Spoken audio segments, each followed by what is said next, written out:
Meta और चल दिया। बस यही मनुष्य का जीवन है। घर परिवार की दुकान को हमने खूब सुंदर जमा के रखा है, बहू है, बेटा है, नाती है, पंती है, पोता है, और जोरदार दुकान जमी हुई है।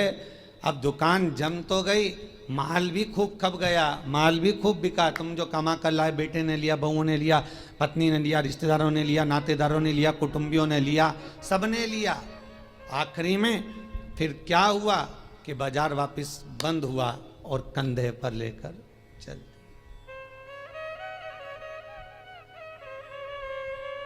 फिर निवेदन करूंगा, तुम दुकान पर बैठकर व्यापार में, व्यवसाय में, नौकरी में, तुम दुकान में जितना बैठकर कमा रहे हो उसका भोग तुम्हारी पत्नी, तुम्हारे बच्चे, बहुएं, पोता पोती, रिश्तेदार, कुटुंबी सब भोगेंगे। पर तुमने जिस तरह से कमाया है उसका भोग तुम्हें अकेले ही भोगना पड़ेगा, कोई दूसरा नहीं भोगेगा।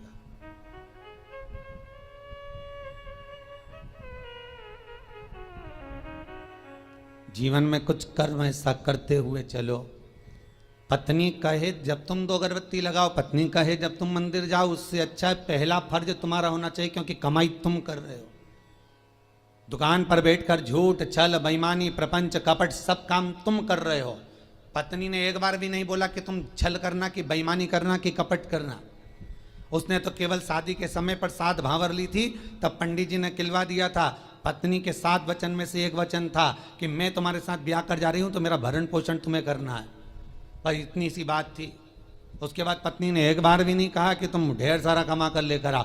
बच्चे कभी नहीं कहते कि पिताजी आप हमारे लिए झूठ बोलो, कपट करो, छल करो, बेईमानी करो। बच्चे कभी नहीं कहेंगे, ना पत्नी कहेगी।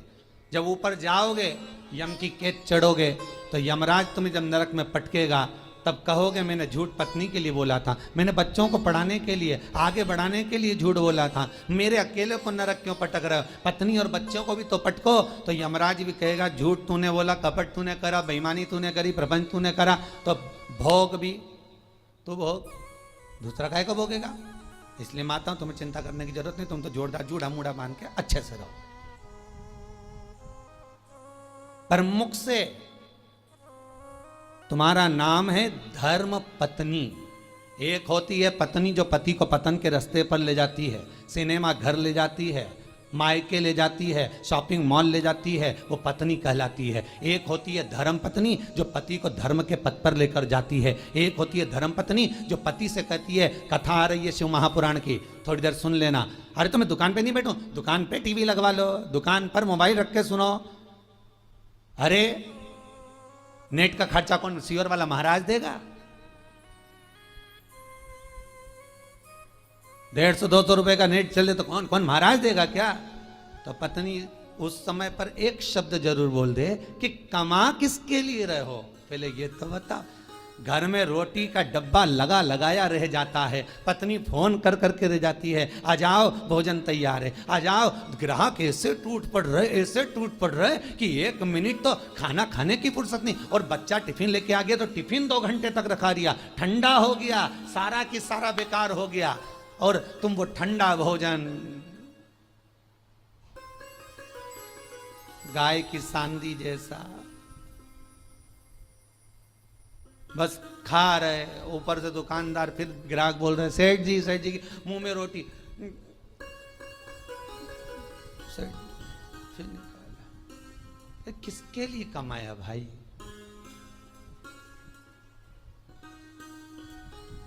ना राम नाम लीनो तूने भरी जवानी में, तो डूब के मर जा रे चुल्लू भर पानी में। पर समझने वाली बात तो यह है कि इतना बड़ा मनुष्य चुल्लू भर पानी में डूबे कैसे? इतना बड़ा मानव चुल्लू भर पानी में डूब के मरेगा तो मरेगा कैसे? ये सोचने वाली बात है। तो उसमें भी शास्त्र में वर्णन किया, जो मनुष्य भगवान का भजन नहीं करता, जो मनुष्य भगवत स्मरण नहीं करता, जो मनुष्य भगवत कीर्तन नहीं करता, जो मनुष्य कभी स्मरण नहीं करता, वो कीड़े की तरह जन्म लेता है और कीड़ा चुल्लू भर पानी में डूबकर मर सकता है। धर्म पत्नी का फर्ज है पति अगर कमा कर तुम्हें ला कर देता है तो तुम्हें चाहिए कि पति से कहो चलो दान करिए, चलो पुण्य करिए, चलो कथा सुनिए, संकीर्तन करिए। ये धर्म पत्नी का फर्ज है।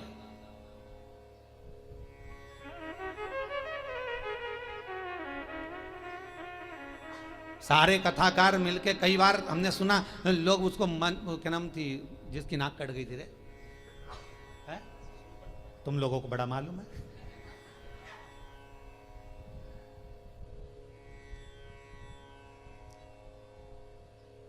मतलब इतनी फेमस है वो, है? तुम्हें भी मालूम था? कड़ेल जी मालूम था? हाँ, बड़ी फेमस है वो भाई। होना भी चाहिए उसको फेमस, क्यों नहीं होना चाहिए? उसके बराबर दुनिया में कोई भक्त नहीं होगा भगवान का उसके जैसा। आप में से कितने लोग हैं जो भगवान के सामने जाकर कह दे मैं तुमसे शादी करूंगी? जितने लोग यूट्यूब पर कथा सुन रहे, टीवी पर सुन रहे, ईमानदारी से बोल देना किसी ने जाकर भगवान के मंदिर में जाकर कहा हो हे भगवान मैं तुम्हारे साथ शादी करूंगी। तुम तो इंसान हो, वो राक्षसी थी सूर्पणखा जो भगवान के सामने सीधा प्रस्ताव लेकर पहुंच गई कि तुम सम पुरुष न मो सम नारी, इसलिए मैं तुमसे विवाह करना चाहती हूँ। भगवान इतने खुश हो गए कि जिंदगी में कहीं की तो मिली जिसने कहा कि तुम्हारे जैसा पुरुष नहीं होगा, मेरे जैसी नारी नहीं होगी। दुनिया समझे तब तो। यहाँ तो जो जाए भगवान के पास में, जरा भगवान दुकान नहीं चल रही, भगवान छोरा दे दो, भगवान बहू दे दो, भगवान ये दे दो। भगवान भी इतना बोर हो जाता कि भगवान ने भगत से कहा एक आध दिन तू आके बैठ जा, एक बार आके बैठ जा। होता है एक भगत भगवान के पास पहुंच गया, भगवान सबसे ज्यादा अच्छी जिंदगी तो तुम्हारी है। भगवान ने कहा हमारी काहे की जिंदगी अच्छी, और क्या, बढ़िया चांदी की थाली में पकवान आ रहे, लोग पंखा झेल रहे, एसी का रूम तुम्हारा, सारे मंदिरों में देखे क्या ठाट के बने हुए, मार्बल का फर्श, मखमल के गादी तकिया, क्या जोरदार जोरदार सारा ठाट, ऊपर चांदी का छतर लगा, हीरे के जेवरात पहने। भगवान सबसे ज्यादा सुखी तो तुम हो। भगवान ने कहा है अगर ऐसा सुख है तो एक काम कर, 24 घंटे के लिए तू हमारी जगह खड़े हो जा, चल आजा। तो क्या उसमें क्या होगा, 24 घंटे का कोई सुख होता? भगवान कहने लगे तू खड़ा तो मैं तेरी जगह चले जाता, तू मेरी जगह चले जा। अब भक्त तो बहुत नाराज तो था ही, उसने कहा ठीक है उतरो नीचे, उतरो। तो भगवान विष्णु और लक्ष्मी का मंदिर था, नारायण और लक्ष्मी का। तो भगवान बोले मैं अकेला जाऊं तो पत्नी को भी लाना पड़ेगा ना, तो पति ने अपनी पत्नी को बुलवा लिया, तू भी आ जा, आज अपन भगवान की जगह खड़े होंगे। भगवान को बाहर बैठो, जाओ मंदिर के बाहर, हम दोनों खड़े। भगवान बोले जैसे हम खड़े वैसे की वैसे खड़े रहना हो, हिलना डुलना नहीं, नहीं तो लोगों को मालूम पड़ गया ना, सोच लेना। हाथ पांव कुछ नहीं हिलना चाहिए, कुछ नहीं हिलेगा, तुम्हारे जैसे ही खड़े रहेंगे बिल्कुल। तो हो जाओ खड़े। भगवान हट गए, उन दोनों को खड़ा कर दिया, धनी लोगाई को, दोनों को, पति पत्नी को। राम जी भगवान नारायण तो आराम से ऐसा हाथ करके खड़े, लक्ष्मी जी वैसा हाथ करके।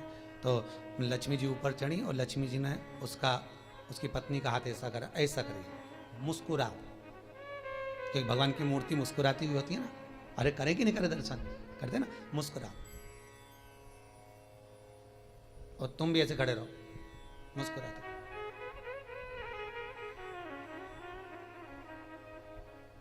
इतना छोटा सा तो काम, एसी का भी तो रूम है, अभी खाने को भी तो चांदी की थाली में सब मिलेगा। पत्नी से बोला खड़े रहे तू तो। भगवान के जाऊं, लक्ष्मी नारायण कहा ठीक है जाओ। अब कब आऊं? भगवान बोले, तो वो बोला अभी हम सारा सुख भोग लें फिर आना आराम से। हाँ ठीक है, कल आ जाऊं कि आज ही आऊं? नहीं तुम तो शाम तक वापिस आ जाओ।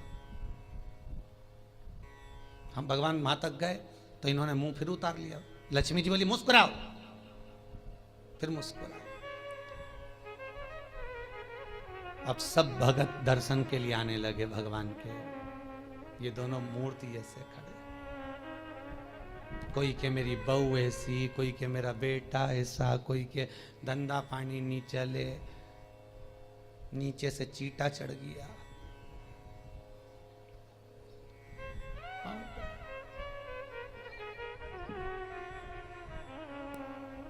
अब नीचे से चीटा चढ़ा तो पत्नी सीधे खड़े रहो, सीधे खड़े रहो, वहां से मुस्कुराए कि चीटा भगाए।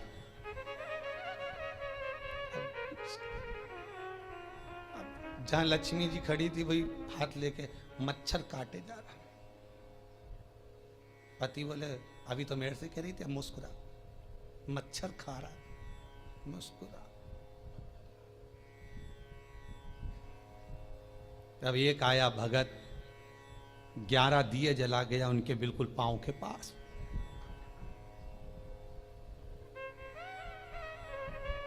पत्नी बोली आग लगा के मानेगा। पति बोला मुस्कुरा, मुस्कुरा। अरे धोती जल जाएगी, मुस्कुरा, मुस्कुरा। ऐसे खड़े रहो, हिलना नहीं है, बिल्कुल मुस्कुराई।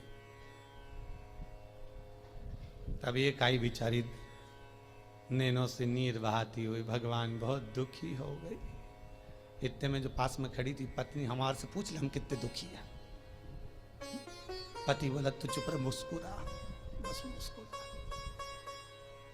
चांदी की थाली में भोजन लग के आया। पति पत्नी के मन में धीरज बंधी। 8 घंटे से खड़े थे। घर पे होते तो चाय भी पी लेते, यहाँ तो कुछ भी नहीं आया। अब खाना आया है, जल्दी से खा लेना। पंडित जी थाली लाए, रखी, तुलसी डाली, हाथ में पानी लेके फेरा, घंटी बजाई, थाली ढाकी, वापिस ले गए।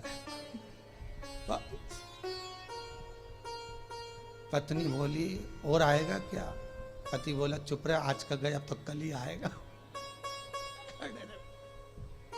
खड़े रहे।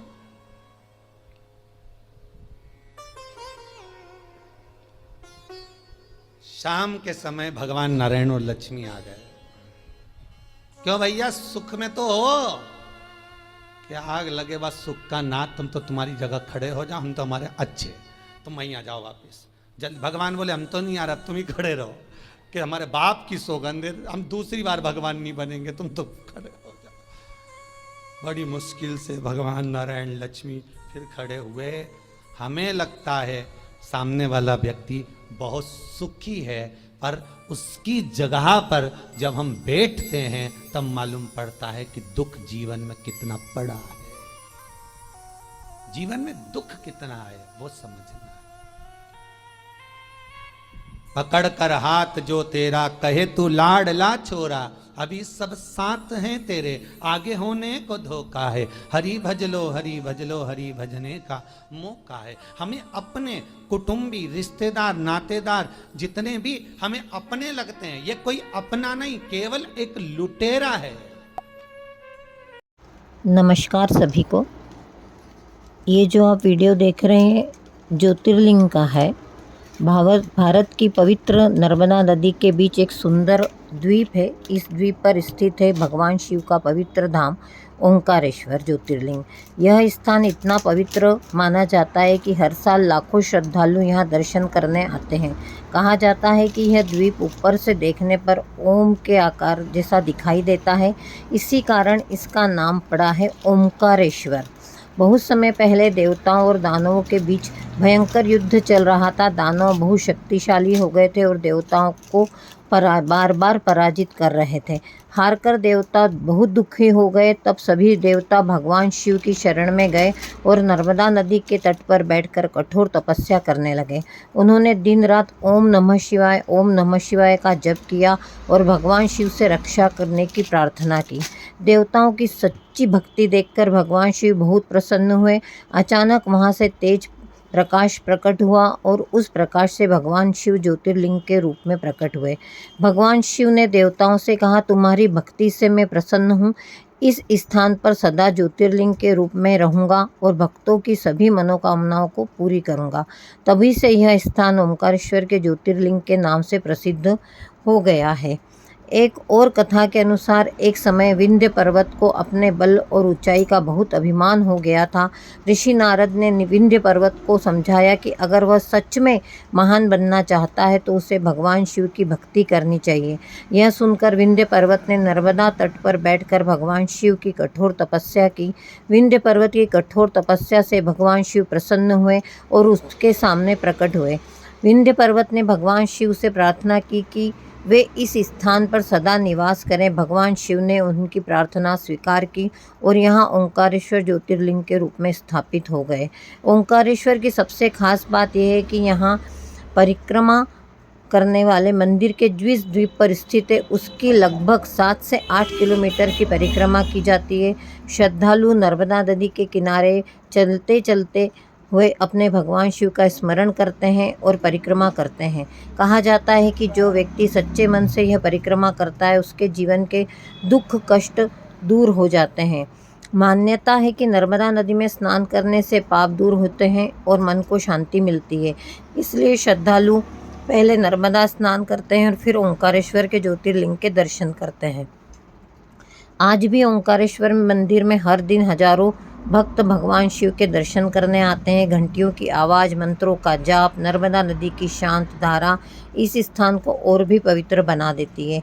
जो भी भक्त यहाँ सच्चे मन से भगवान शिव की पूजा करता है उसे जीवन में सुख, शांति और आशीर्वाद मिलता है। इसीलिए ओंकारेश्वर को भगवान शिव का बहुत ही पवित्र और चमत्कारी स्थान माना गया है। जय शिव ओमकारा। ओम नमः शिवाय, ओम नमः शिवाय, ओम नमः शिवाय।